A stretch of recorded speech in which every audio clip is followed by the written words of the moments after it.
सुनि समुझाइ जन्म सुनि समुझाइ जन्म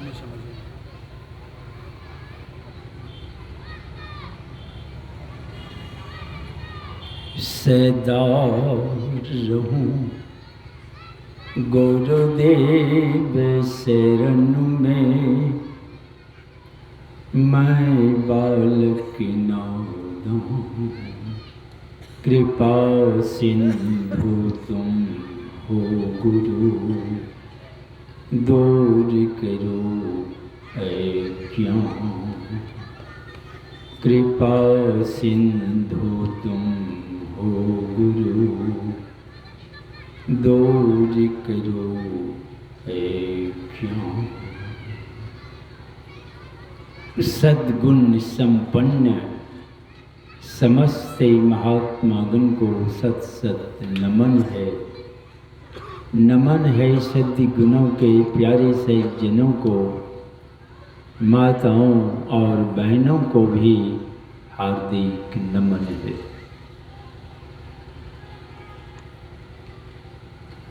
यह खैरपुर है। अगर खैरियत चाहते हैं तो क्या करना पड़ेगा?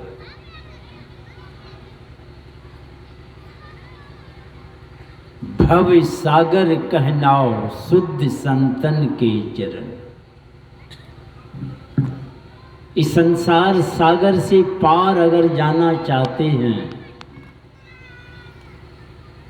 तो जैसे नदी पार करते हैं तो नाव पर सवार होके, वैसे भवसागर को पार करना है तो संतों का चरण ही है। उसके चरणों में अपने को समर्पित करना पड़ेगा।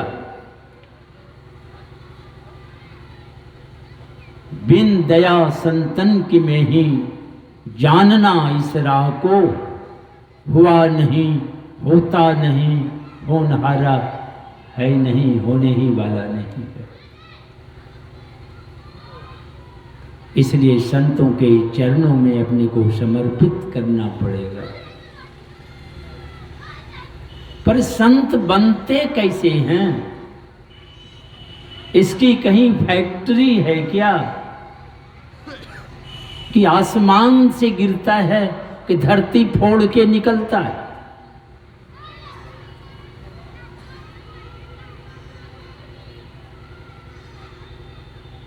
जितने लोग हैं सब में वो क्षमता है।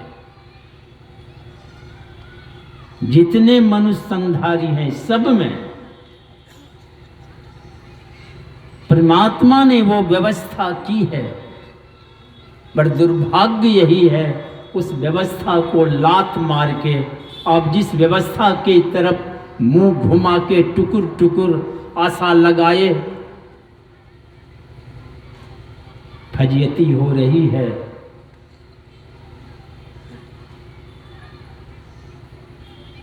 दुर्भाग्य यही है। परमात्मा ने वो व्यवस्था आपके सामने की है, कहीं जाने की जरूरत नहीं है। नारद जी चले जा रहे थे, झोला डंडा कमंडल लिए, जंगल का मार्ग था। कड़क की आवाज आई, ए बाबा जी झोला डंडा रखो। उलट के देखता है, हाथ में हथियार लिए खड़े हैं। नारद जी तो समझ गए।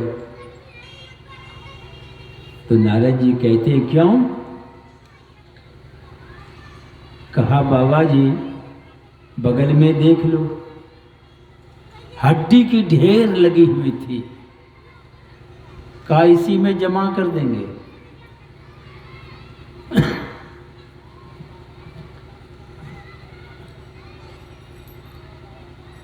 ये तो कुछ बातचीत कर रहे हैं, यदि ये बातचीत भी नहीं करते थे, सीधे दो टुकड़ा किए, माल समेटे, हड्डी में जमा कर दिए।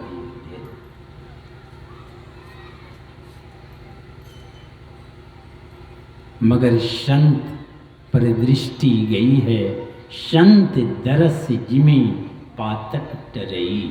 कुछ है पाप हट गया, इसलिए थोड़ी बुद्धि आई है, इसलिए बातचीत हो रही है। ये तो बात नहीं करते,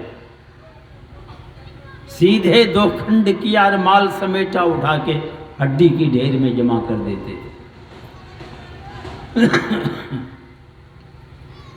नारद जी कहते हैं, इस तरह कत्लेआम करके, छीना झपटी करके परिवार का भरण पोषण चलाते हो, क्या इस पाप के भागीदार होंगे? कहा क्यों नहीं? कहा जाके पूछो तो। कहा बाबा जी बड़ा होशियार मालूम पड़ते हो, हम जाए इधर तुम इधर, 9 2 11 गाछ में बांध के गए और एक एक कर पूछते हैं, कोई स्वीकार नहीं की। तुम कैसे लाते नहीं लाते तुम जानो। माता पिता वृद्ध हो गए थे, माता पिता कहते हैं तुमको पोस पाल के जवान किया हूँ, अब तुम्हारा फर्ज है, तुम कैसे लाते नहीं लाते तुम जानो। बड़ा धक्का लगा। आए और नारद जी के चरण पकड़ लेते हैं। नारद जी बड़े प्रेम से बाँह पकड़ के सीने में लगाए और प्रेम से समझाए। बात समझ में आई। क्या समझ में आई? बैरमुखी चाल छोड़ा, काटो मारो छीना झपटी को छोड़ा, आंख बंद कर अपने अंदर गए।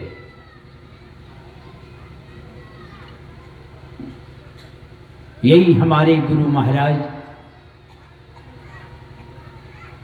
ये स्वयं कहते हैं, अंध बने फिरते बाहिर, अंतर पथ भेद ना थे जाए। इनको भी पता नहीं था। सब शुरू में ऐसा ही होता है सबको। ये भी भटक रहे थे। बहुत संतों के पास गए, दरियापंथी संत महात्मा की सेवा में लगे हुए थे। जैसे आप कोई सब्जी दुकान पर गए तो दृष्टि आपकी सब्जी पर जा रही है, बगल में भी दुकान है, तो जिस दुकान पर आप हैं खड़े, आप तो देख रहे हैं, अगर पसंद नहीं है तो है इस दुकान पर, मगर दूसरे दुकान को भी झांक के देखते हैं। यहीं से देखते हैं कि नहीं देखते हैं? तो देखते हैं वहाँ ठीक है तो जाके वहाँ खड़ा हो जाता है। यही हाल थी हमारे गुरु महाराज की। जहाँ दरियापंथी महात्मा की सेवा में भी लगे हुए थे, मगर तसल्ली नहीं हो रही, ये भी इधर उधर झांक रहे थे। पता चला तो धीरज लाल जी महाराज के पास गए। अब फुर्सत नहीं, तो 11-12 बजे रात को कई दिन भर सेवा में 10-11 बज जाता था। जब महात्मा जी दरियापंथी जो थे वे शयन में जाएं तो उसको छुट्टी मिले, फिर 2 बजे उठ जाते थे, फिर दिन भर सेवा में ही, तो रात में ही चले गए। अब वे भी धीरज धैर्यवान, गोला मंडी संभालने वाले, जहाँ की 100-500 मजदूर रहते हैं, क्योंकि हजारों बोरा उठान बैठान का काम चलता है। अब मजदूर के झुंड में आप जाएं, एक से एक गुलछर्रा मजाक करने वाला भी होता है, सब तरह के होते हैं। धीरज लाल जी महाराज के पास गए, कहा जब फुर्सत मिले तब चले आओ। कहा कि फुर्सत यही मिलती है, यही समय। कहा ठीक है। 3 महीना लगातार गए, 1-2 रोज नहीं। 11-12-1 बजे पहुँचते, वहाँ सत्संग संत मत का ज्ञान सुनाते धीरज लाल जी महाराज। 3 महीना लगातार गए, तब तसल्ली हुई। तब प्रार्थना करते हैं कि मुझे भजन भेद बता दें। तो वे क्या कहते हैं, चले जाओ भागलपुर, मायागंज मोहल्ला है, वहाँ राजेंद्र बाबू के पास जाओ। अब बाबा को भेज रहे हैं बाबू के पास। हमारे देश की ऐसी परंपरा है, अष्टावक्र त्यागी संत और उनके शिष्य महागृहस्थ राजा जनक। अब महागृहस्थ राजा जनक किसके गुरु बन गए? महाविरक्त सुखदेव मुनि के। देख लीजिए, ये हमारे देश की परंपरा है। जहां ज्ञान मिले लेके अपना कल्याण करे आओ।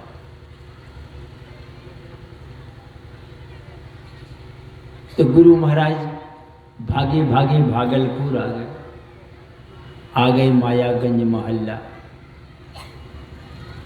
वैसे तो संतों की दृष्टि में जो देखो सो माया साधो, सब माया है, माया की नगरी।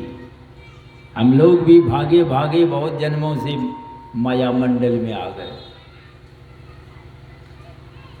गुरु महाराज पहुंच गए मायागंज मोहल्ला, पहुंच गए राजेंद्र बाबू के घर पर। राजेंद्र बाबू देखते हैं कि किधर आना हुआ है, कहा भजन भेद लेने आया। तो गुरु महाराज भजन भेद बतलाए और बतला के क्या कहे कि हम आपके गुरु नहीं, आपके गुरु बाबा देवी साहब होंगे। अभी बाबा देवी साहब को देखे भी नहीं, अभी बाबू से भजन भेद लिए।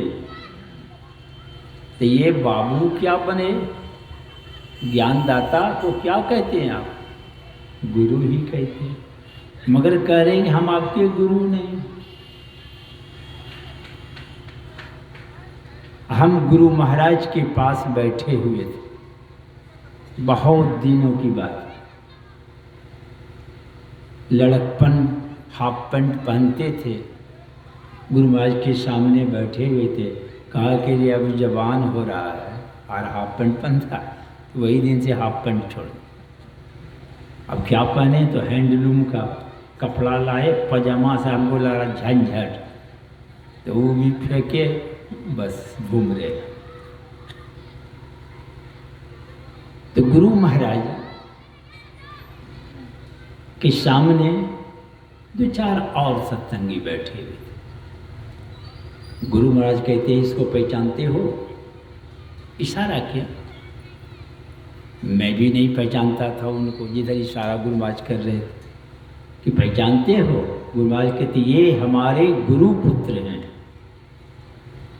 राजेंद्र बाबू के सुपुत्र प्रफुल्ल चंद बाबू बैठे हुए थे। गुरु महाराज कहते ये हमारे गुरु पुत्र हैं। देखिए गुरु महाराज क्या करे, इसलिए मैं इनका आदर सम्मान करता। गुरु मानते, दीक्षा दी है। दीक्षा में क्या बताए? हमें बोध बुझाए सुझाए दिया गुरु साहब बाबा देवी ने। फिर यहाँ बाबा देवी साहब का नाम ले।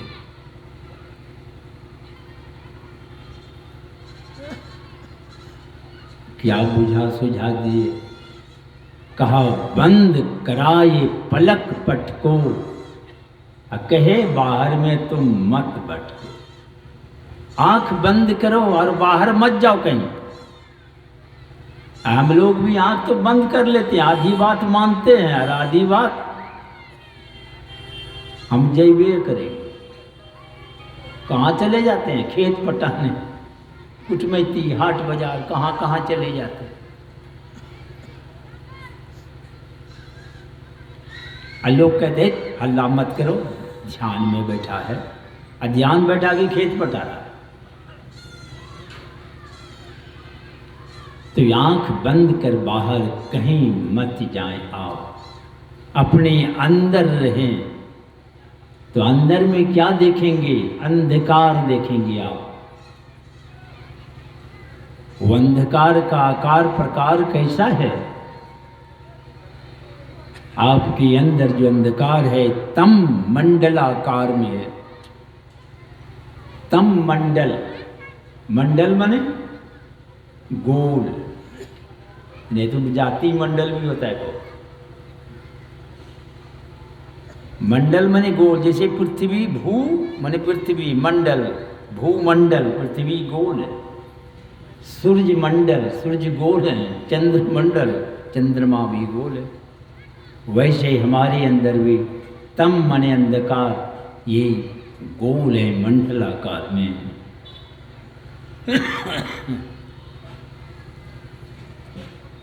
जब गोल है, सर्किल नुमा है, वृत्ताकार में है,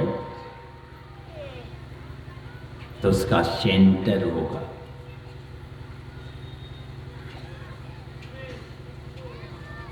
तो कहा सीधे सन्मुख, अगर आप देख सकें तो आपकी दृष्टि सुषमन में जाएगी और वहां एक बिंदु चमचमाता हुआ प्रकाश प्रकट होंगे।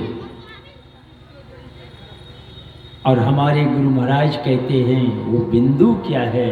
सुख सिंधु की खिड़की अति न्यारी, बड़ी निराली खिड़की है वो। सुख के समुद्र में तुम प्रवेश करोगे, वही असली खैरपुर है जो आपकी खैरियत हो जाएगी। वहां कोई खतरा नहीं है। वहां तक कि मेरी यात्रा हो जाए, इसके लिए संतों के चरणों में अपने को समर्पित करना पड़ेगा। वहां तक की यात्रा का पता वही बताएंगे। संत बिना नहीं घाट बाट एको नहीं पावे, ये तुलसी साहब कहते हैं, एक को भी पता नहीं चलेगा। और नहीं गए संतों के पास तो कहते हैं भटक की भ्रम खान संत बिन भव में आवे। बार बार संसार में आपका जन्म होगा, मरिएगा, जन्मिएगा। यही सबसे बड़ा दुख है, दुखों का सरदार, प्रधान दुख है यह। यही प्रधान दुख सब पर बैठ गया है। कब तक बैठा रहेगा? हमारे गुरु महाराज इसकी होलियां बतलाते। 9 द्वारन 10 चारी इन दृढ़ में भव दुख सहहूं अपार। यही 9 द्वार वाला हम लोगों का शरीर है। 2 आंख का द्वार, 2 कान का द्वार, नाक में भी 2 द्वार देख रहे हैं, 6, एक मुंह का 7 और मल मूत्र विसर्जन का द्वार। ये 9 द्वार।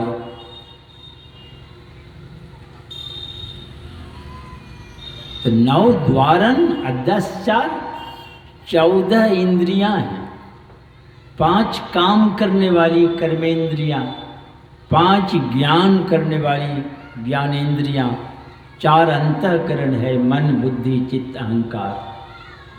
तो ये 9 द्वार वाले शरीर के अंदर के अंधकार में, 14 इंद्रियों के घाट में जब तक हम लोगों का निवास रहेगा, डेरा रहेगा, इसी में हम बैठे रहेंगे, तो गुरु महाराज फैसला सुनाते, तुम्हारे ऊपर दुख का पहाड़ रहेगा।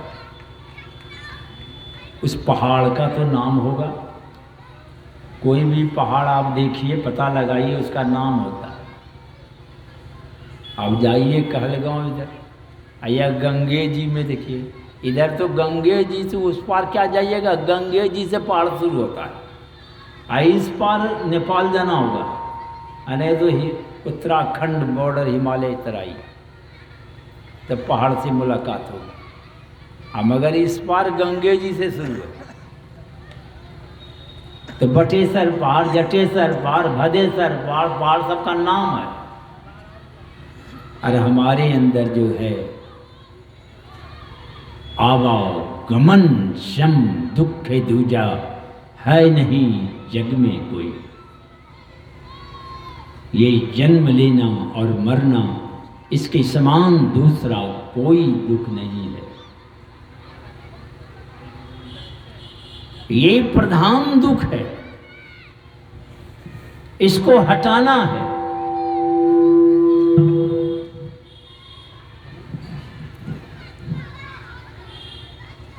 किनके पास जाएं?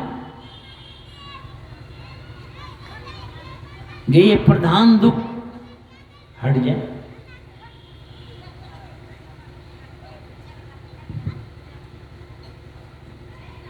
किनके पास जाए? हमारे गुरु महाराज कहते हैं इसके निवारण के लिए, यानी इसको हटाने के लिए प्रभु की भक्ति करनी पड़ेगी।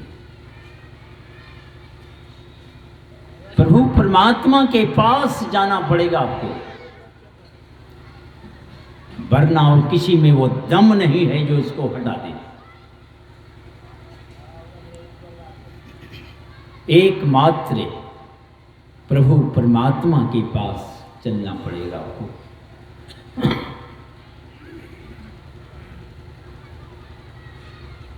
क्योंकि परमात्मा की जब मौज होती है तो ये ब्रह्मांड की रचना होती है। करोड़ों ब्रह्मांड, एक दो नहीं, एक एक ब्रह्मांड पर ब्रह्मा विष्णु महेश, तो करोड़ों ब्रह्मांड है, करोड़ों ब्रह्मा, करोड़ों विष्णु, करोड़ों शंकर हैं। ये प्रकृति द्वय उत्पत्ति और लय हो गए प्रभु की मौज से। उसकी मौज होती है, ये सारी सृष्टि बन के खड़ी होती है। हजारों लाखों तारे चांद सूरज पृथ्वी सब बिना खंबा पुट्टा पर सब अंतरिक्ष में है। और जब उसकी मौज होती है तो सारी सृष्टि समाप्त हो जाती है। कौन होगा उससे बड़ा? जहां करोड़ों ब्रह्मा विष्णु भी सपाया।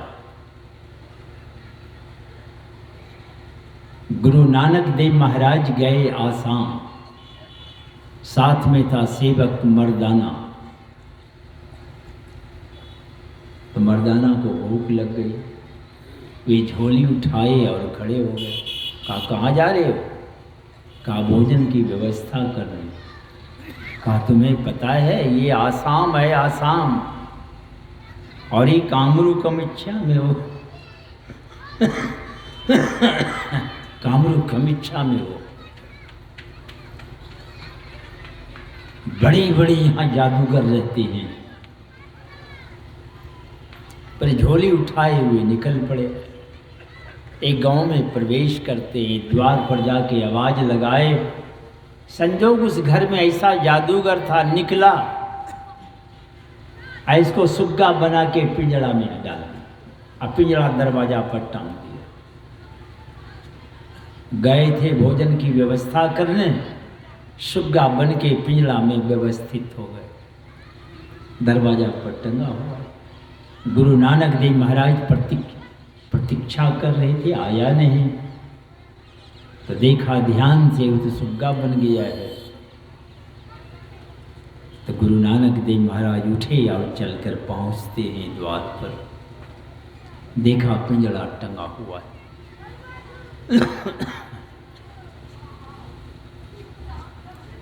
गुरु नानक देव महाराज कहते, ए मर्दाना, ए मर्दाना, जोर से जो पुकारे, मुंह जो था उधर, पुकार सुन के गुरु की तरफ घुमाया। कहा ए मर्दाना, पुकार सुनकर जैसे गुरु के तरफ मुंह घुमाया कि पिंजड़ा दो टुकड़ा हो गया और फुर से उड़ा और चरण पर आते आते सही मर्दाना रूप में खड़ा हो गया।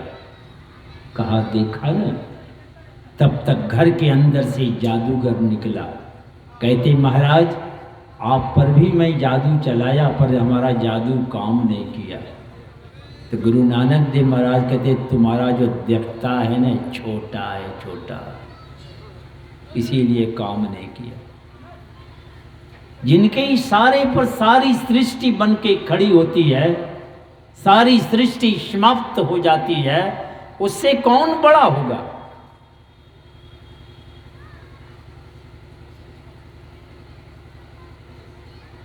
आज वैसे ही परमात्मा को पाता है तो वही बन जाता है, वही बन जाते। जानत तुम्हें हो जाए, वही हो जाता है। इसीलिए हमारे वेदांत के ऋषि कहते गुरु क्या है? साक्षात पर ब्रह्म, तस्मै श्री गुरुवे नमः। गुरु साक्षात पर ब्रह्म स्वरूप होते हैं।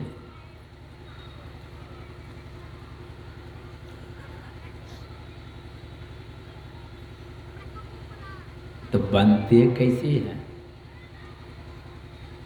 बनते कैसे हैं? कपड़ा एक बाल्टी रंग भर लिया